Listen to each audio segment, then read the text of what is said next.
Hey guys, just making some dinner here.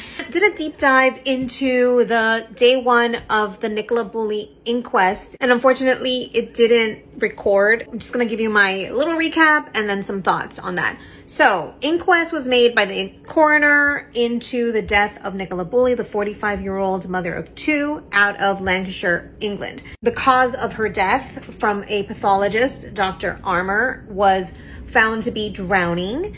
And the doctor also noted that there was no alcohol in her system, so she hadn't drank right before going into the water. There was prescription pills in her body, but they were very minor amounts and not an overdose. They said that there's no evidence that there was third-party involvement, no evidence that she was harmed before going into the water, and also that she believes that Nicola was alive, sadly, when she went into the water. On top of all of that, there were many witnesses that spoke up. Penny from the campsite spoke.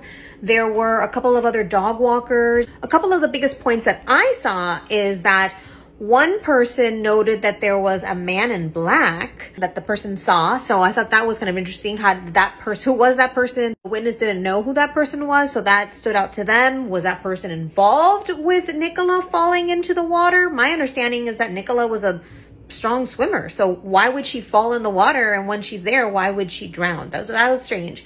The other thing is that two people mentioned that they heard screaming.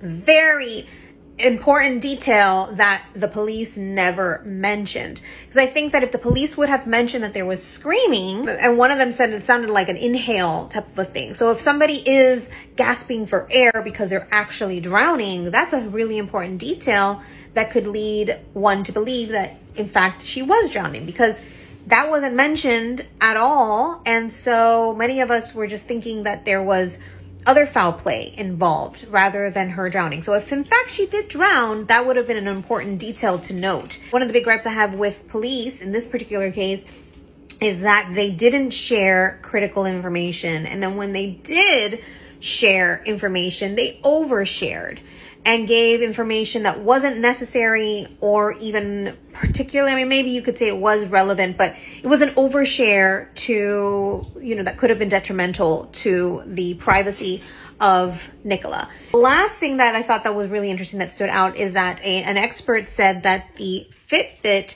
actually stopped counting the steps or information on February 4th. So that's after she would have gone into the water on the 27th of January.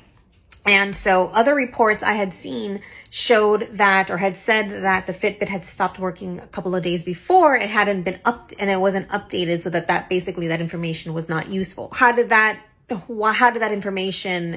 How was it wrong, right? So those were the bits of information that stood out to me from the inquest. Now, it's just day one. Tomorrow is day two. I'll update you on that, and maybe I'll do a deep dive of both day one and day two and give you more details. But those were the things that stood out to me. And let me know your thoughts in the comments. If you haven't yet subscribed to my channel, I'd appreciate if you join the Empower family. We'll be the voice for the survivors, missing persons, and the voiceless. All right, everyone, stay safe, stay thriving. Always follow your intuition and make sure to keep it empowering. Bye for now.